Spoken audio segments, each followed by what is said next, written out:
Bienvenue à Présence Radio.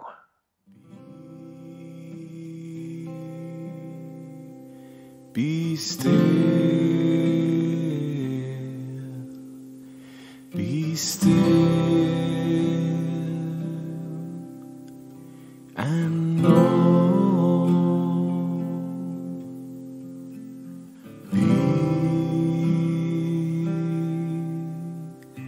be still, be still. And know, 'cause I am that I am, and God is I. Bienvenue pour ce dernier épisode de cette mini-série sur le yoga du Christ.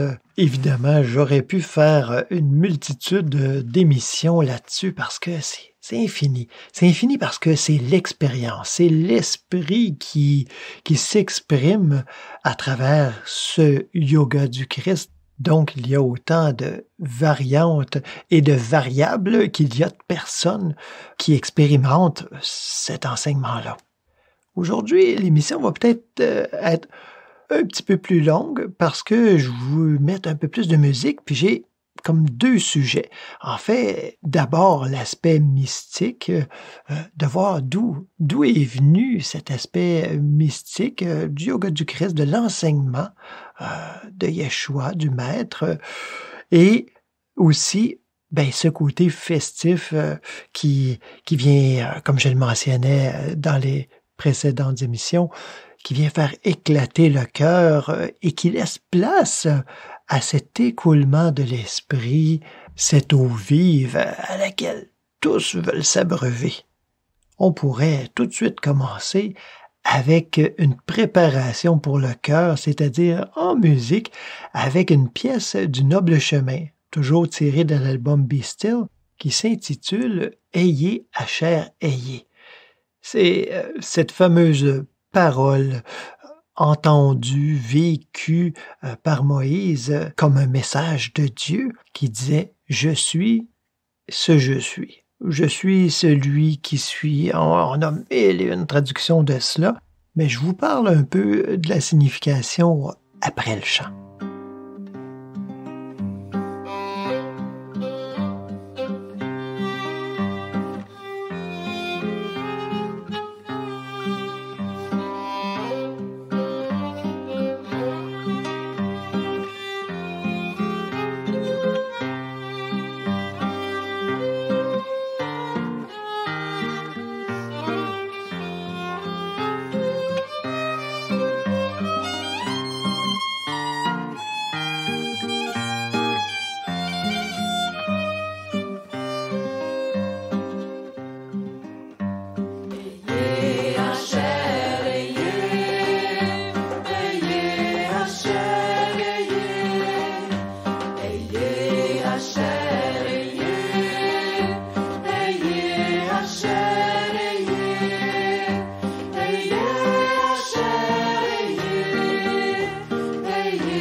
Je suis ce je suis. Quelle parole incroyable. C'est une question, une méditation, une énigme. Justement, côté énigme, j'ai regardé dernièrement un film qu'on peut visionner sur Amazon Canada, qui s'appelle The Ten Commandments, les 10 commandements, qui a été fait en 2006. C'est un film un peu comme une mini-série en 2 parties. Et puis, Moïse là-dedans, qui est magnifiquement joué, qu'on n'a pas fait comme un Superman, là, avec quelqu'un qui, on voit, se questionne, a des doutes, et puis quand il entend cette parole de Dieu, qu'on dit sur le mont Sinaï, où il entend Dieu qui lui dit « Je suis ce je suis », ou en anglais on dit « I am that I am ». Et il se dit « Wow, OK ». Puis là, il repart, puis on voit plein de points d'interrogation dans ses yeux. Et j'ai l'impression que c'est peut-être assez proche de la réalité. On voit Moïse qui reçoit cette parole et qui part avec ça, puis on voit qu'il se creuse les méninges. Puis même à un moment donné, il parle avec son frère Aaron, puis il dit « Hey, écoute, il m'a donné une énigme, je suis ce je suis, j'y comprends rien et tout ça. » Pour à un moment donné, justement, avoir... je donne pas de punch, là, parce qu'on connaît tous l'histoire, ou en tout cas, à peu près, grosso modo, on a tous au moins vu le long film Les 10 commandements avec Charlton Heston. Et puis, justement, ce fameux « je suis ce je suis » le questionne, le travaille, puis à un moment donné, il y a comme un éclairci. Il dit « Ah, je viens de comprendre ce que ça veut dire. » Je vous en dis pas plus parce que c'est quand même des choses traitées d'une façon, je sais pas révolutionnaire, mais plus proche de ce qu'on a comme enseignement, nous, ici au Noble Chemin. Quand Moïse entend cette parole, il est déboussolé. Qui ne le serait pas d'entendre Dieu? Et on parle ici non pas juste d'entendre avec ses oreilles, évidemment, c'est probablement une intuition très forte, une certitude intérieure qui s'est passée à ce moment-là pour lui. Mais bon, comme il faut raconter une histoire, on met ça dans des mots compréhensibles. Alors on parle d'anges, on parle de buissons qui brûlent, on parle de voix qui tonnent à partir du ciel et toutes sortes de choses comme ça. Mais il faut imaginer, si on veut raconter une histoire et que ça demeure compréhensible, puis qu'il y a des choses qui nous frappent. Alors, Moïse, il a cette expérience profonde, mais bon, est-ce qu'il la comprend tout de suite? Est-ce qu'il la comprend pas? On ne le saura jamais, mais on sait qu'il a fini par la comprendre, parce que c'est évident par sa démonstration. Alors, il est là sur la montagne, puis il entend, entre guillemets, la voix de Dieu qui lui dit « Je suis ce je suis. Et je t'envoie libérer les Hébreux. » C'est-à-dire, libérer, parce que on parle toujours d'état de conscience, de ce qui se passe à l'intérieur. Donc, c'est cette conscience élevée, parce qu'il est sur la montagne, c'est ce que ça signifie, conscience élevée, qui est invitée à aller libérer toutes ces croyances, toutes ces pensées erronées, toutes ces choses un peu déviées qui sont en sa conscience, c'est-à-dire de les laisser, les reconnaître dans leur véritable nature de néant si elles ne sont pas alignées à Dieu, ou nature de Dieu si elles le sont. Et pratiquement dans la même phrase, il dit, mais là, qu'est-ce que je dis à ces gens-là? Qui m'envoie? Et il dit, tu diras que mon nom est « Je suis ». Wow! Vous comprenez peut-être pourquoi je suis tellement émerveillé, puis je l'ai mentionné souvent au fil des épisodes, juste de l'introduction qu'on a au podcast, qui est minime extrait de très très beau chant que j'ai déjà fait jouer, qui s'appelle Be Still. Sois tranquille et sache que je suis Dieu. Je suis ce je suis et Dieu est je. Wow! En fait, pour moi, c'est un peu ça vient résumer toute cette histoire. L'histoire à la fois de Moïse qui s'est éveillé. Hein? C'est nous tous, Moïse. Et l'histoire, plus tard, longtemps plus tard, en fait, plusieurs prophètes, mais d'une façon très évidente, très marquante, en tout cas pour moi, celle de Yeshua, hein, Jésus. Yeshua, le Maître, qu'on a appelé le Christ parce qu'il s'est pleinement éveillé. Et lui, il a ramené ce fameux « je suis ». Il est arrivé à un niveau de compréhension incomparable de ce « je suis », de ce « je suis », ce « je suis » qu'il a réalisé en disant avec des phrases, en fait, pour lesquelles on l'a crucifié d'ailleurs. C'est des phrases qui, aujourd'hui encore, nous choquent, nous interrogent peut-être, ou peut-être nous font sauter de joie, si on les comprend même juste un tout petit peu. Il a dit « je suis ». Il l'a dit de lui-même. Il a dit « je suis le chemin, la vérité, la vie ». Il a aussi dit « je suis la lumière du monde ». Je suis décliné de mille et une façons dont on a le récit à travers les Écritures, mais c'est minime ce qui a pu être rapporté. On pourrait même dire qu'il a comme tout résumé cela dans cette phrase incroyable « Moi et le Père sommes un ». Vous dites peut-être, il est où le « je suis » là-dedans? C'est qu'en fait, en anglais déjà, c'est « I and the Father are one hein? ». Je et le Père. En grec, ce qu'on a traduit en français par « moi », c'est « je » ou « je suis ». Alors, « je suis » et le Père sommes un. Et ça vient tout résumer. Ça nous plonge au cœur même de la mystique, c'est-à-dire l'expérience concrète de communion avec Dieu. La plupart qui sont issus d'enseignements plus traditionnels chrétiens et qui en sont sortis se disent « mais qu'est-ce que ça peut bien me faire, moi, que Jésus ou Yeshua, comme vous l'appelez, qui ait pu dire ça, qui ait pu dire toutes ces paroles aussi belles qu'elles soient, qu'est-ce que ça peut bien me faire? » Mais c'est qu'en fait, c'est pas une personne seulement qui le dit. C'est un maître qui le dit, pas pour s'en vanter, pas pour se démarquer, mais pour nous enseigner, pour nous dire que c'est la même chose pour nous. Il s'agit de le réaliser, évidemment, mais cette unité avec le Père. Il en parle plus loin en disant « Je m'en vais vers mon Père et votre Père, vers mon Dieu et votre Dieu. » C'est comme la prière « Notre Père ». Il n'a pas dit « Mon Père », là, puis vous autres arrangez-vous, ou « Priez-moi, puis je vais voir ça, je vais checker ça avec le grand boss en haut, puis si vous êtes assez fin, ça va bien aller. » Non, non, ça n'a rien à voir. C'est un enseignement.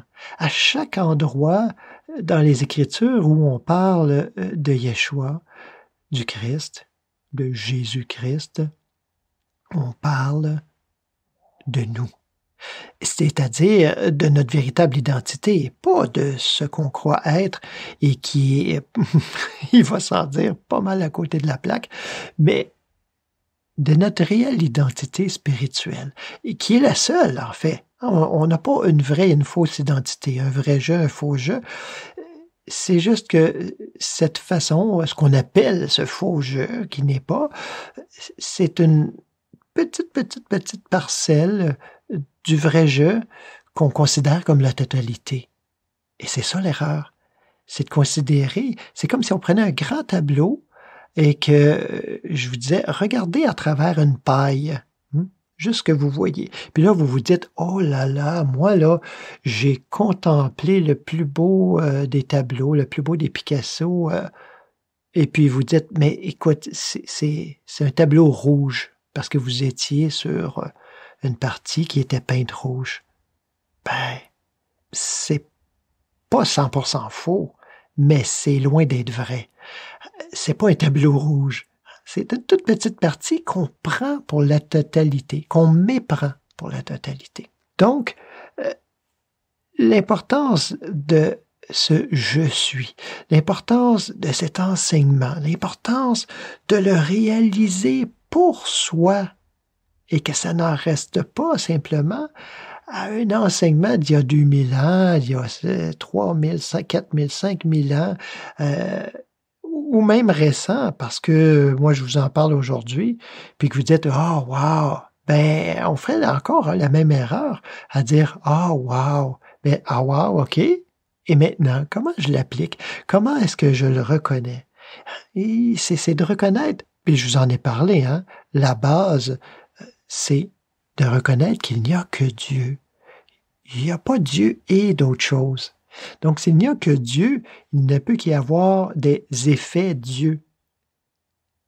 Et cet autre enseignement très important dans l'enseignement de Yeshua, de la façon dont je le comprends et le vis, c'est que Dieu est conscience individuelle.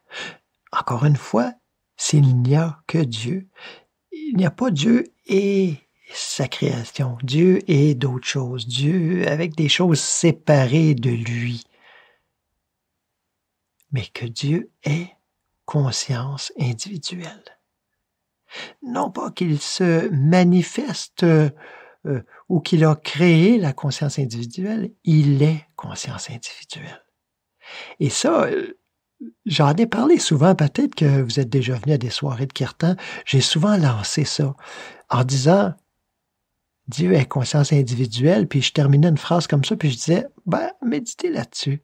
J'y suis revenu, puis je voyais des points d'interrogation, évidemment, dans les yeux de certaines personnes, mais aussi comme quelque chose qui s'illuminait.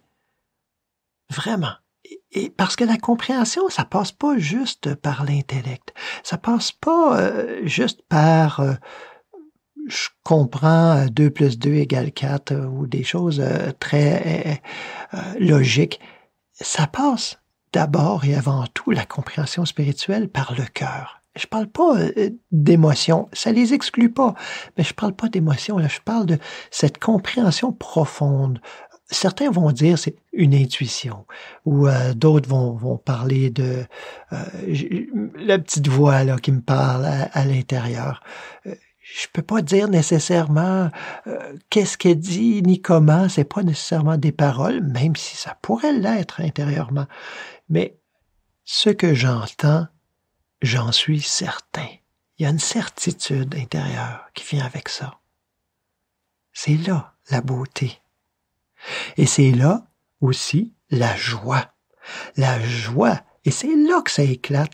Parce qu'il faut cet amour. Amour qui est synonyme à l'amour au sens mystique, c'est l'unicité, l'union avec Dieu.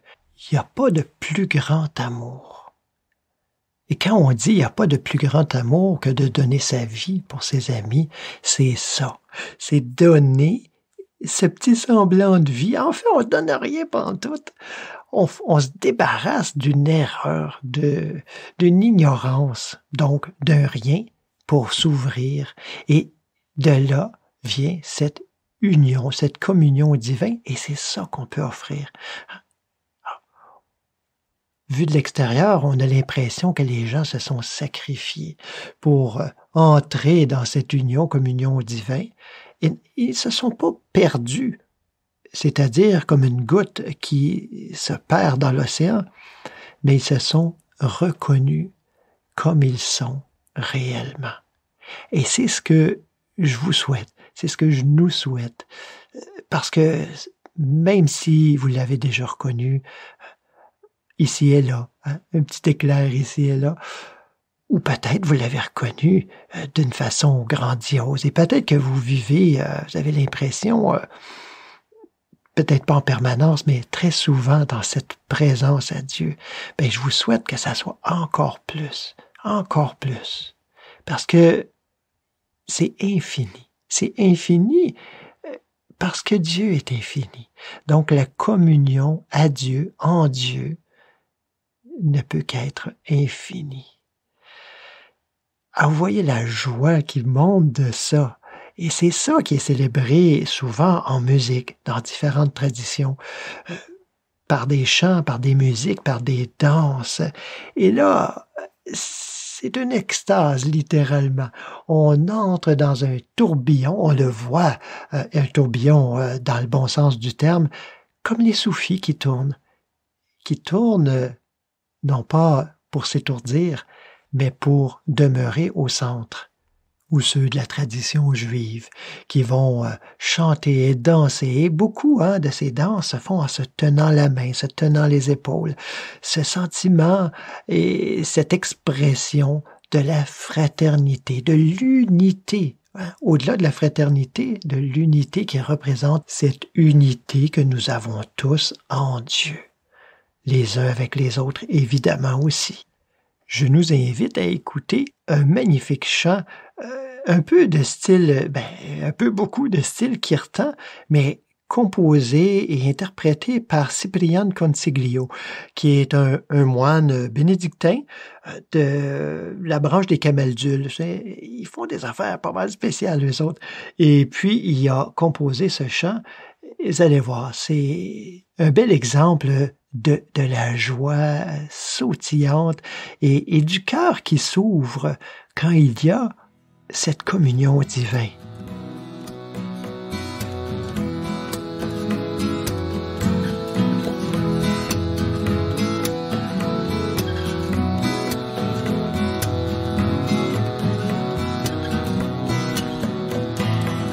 Krista Jaya Jaya Krista Jaya Jaya Krista Jaya Jaya Namo Namo Krista Jaya Jaya Krista Jaya Jaya Krista Jaya Jaya Namo Namo Krista Jaya Jaya Krista Jaya Jaya Krista Jaya Jaya Namo Namo Krista Jaya Jaya Krista Jaya Jaya Krista Jaya Jaya Namo Namo Krista Jaya Jaya Krista Jaya Jaya Krista Jaya Jaya Namo Namo Krista Jaya Jaya Krista Jaya Jaya Krista Jaya Jaya Namo Namo Krista Jaya Jaya Krista Jaya Jaya Krista Jaya Jaya Namo Namo Krista Jaya Jaya Krista Jaya Jaya Krista Jaya Jaya Namo Namo Jaya Jaya Pitave Jaya Jaya Sutane Jaya Jaya Aviye Namo Namo Jaya Jaya Pitave Jaya Jaya Sutane Jaya Jaya Aviye Namo Namo Jaya Jaya Pitave Jaya Jaya Sutane Jaya Jaya Aviye Namo Namo Jaya Jaya Pitave Jaya Jaya Sutane Jaya Jaya Aviye Namo Namo Sachidanandane Sachidanandane Sachidanandane Namo Namo Sachidanandane Sachidanandane Sachidanandane Namo Namo Sachidanandane Sachidanandane Sachidanandane Namo Namo Sachidanandane Sachidanandane Sachidanandane Namo Namo Jivanandane Jivanandane Jivanandane Namo Namo Jivanandane Jivanandane Jivanandane Namo Namo Jivanandane Jivanandane Jivanandane Namo Namo Jivanandane Jivanandane Jivanandane Namo Namo Premanandane Premanandane Premanandane Namo Namo Premanandane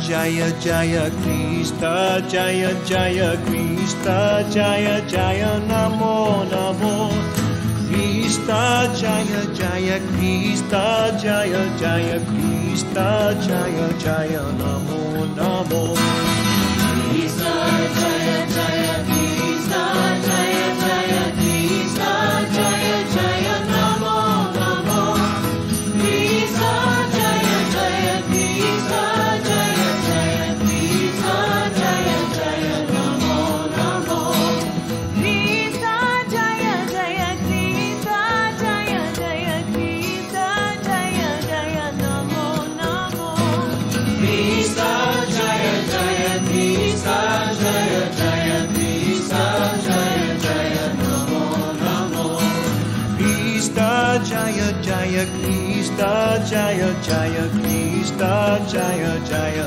Namo Namo Krishna Jaya Jaya Krishna Jaya Jaya Krishna Jaya Jaya Namo Namo. J'aurais pu vous parler de l'amour, vous parler de la joie débordante, de se retrouver en Dieu, mais on le voit avec la musique, on le voit avec les chants, avec les danses aussi, comment on entre facilement dans l'expérience. On entre dans une expérience qui transcende tout. Tout dans le sens que même si notre compréhension de Dieu est peut-être pas tout à fait ajustée, qu'on est encore empêtré, englué dans cette idée d'un Dieu qui punit, qui récompense. Vous voyez ce que je veux dire. Mais en entrant dans ce mouvement intérieur, par le chant, par la danse, par la musique, il y a quelque chose qui vient transcender cela. Oui, moi, je peux pas passer à Montréal. On en voit moins maintenant, mais il y a eu une époque où on voyait beaucoup des dévots de Krishna se promener partout et chanter, danser, jouer de la musique. C'est leur moyen de prédilection, de dévotion au divin. Et je pouvais pas m'empêcher, et encore, je ne peux pas m'empêcher quand je les entends, de m'approcher d'eux. Et si je les entends au loin, je vais même les chercher. Et j'ai envie d'être là, j'ai envie de participer à ce chant, à cette âme qui se réunit, qui devient une tout à coup, peu importe les traditions, peu importe notre appréhension, notre façon de voir, de comprendre Dieu, mais on se tourne tout à coup dans une expérience, au-delà des mots, au-delà de... Et même si, évidemment, il y a des mots dans un chant, mais au-delà de ça.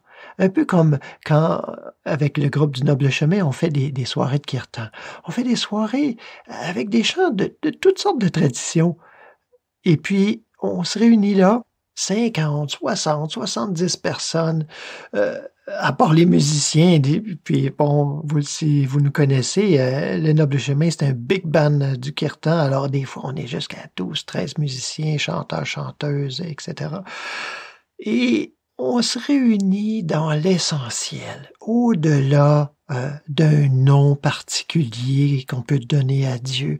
Et je dirais que la plupart des gens qui viennent sont pas nécessairement des gens qui pratiquent dans une tradition spirituelle ou dans une autre.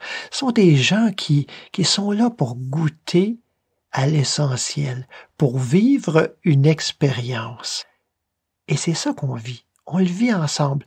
Bien sûr, il y a des gens là-dedans qui sont des dévots de Krishna, d'autres de Amma, d'autres de différentes traditions de l'Inde, mais aussi on a des gens qui sont soufis dans la tradition de l'islam, on a des gens qui sont chrétiens de toutes dénominations, on a des gens, des bouddhistes, des gens de toutes traditions, et puis l'essentiel nous rassemble.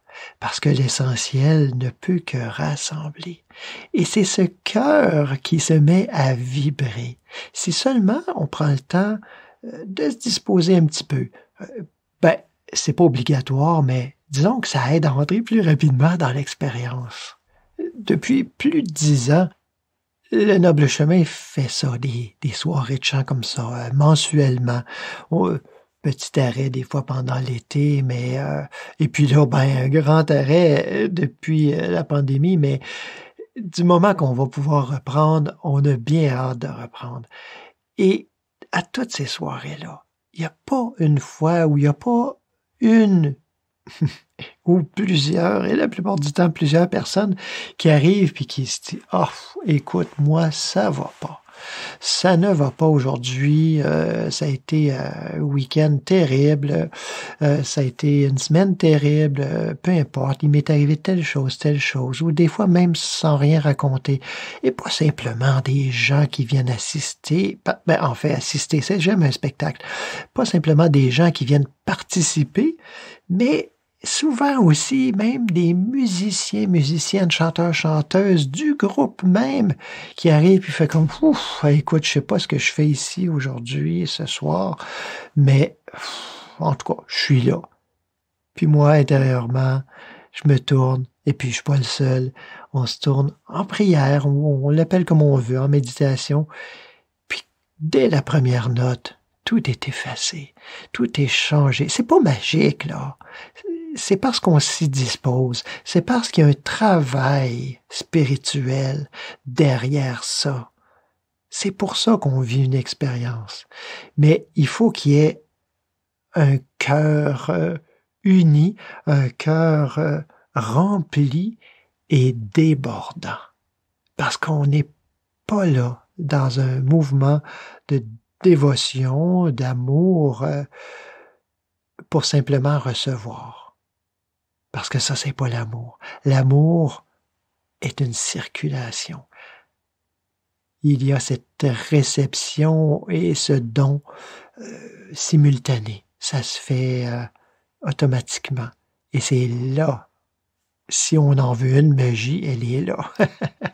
Alors, je vais terminer cette mini-série sur le yoga du Christ avec un chant magnifique. Je dis toujours ça, un chant magnifique, je me rends compte. Mais c'est vrai, un chant, les paroles, vous n'aurez pas de difficulté à les chanter, c'est « Alléluia ». Alléluia. C'est un chant de Karen Saint-Laurent et le Home Sweet Home Band. Eh bien, merci de vous être syntonisé à Présence Radio pour ce yoga du Christ qui, même si la série se termine aujourd'hui, n'est pas terminée. Vous avez des questions, des commentaires, des suggestions pour les prochaines émissions au sujet de celles qui sont passées déjà?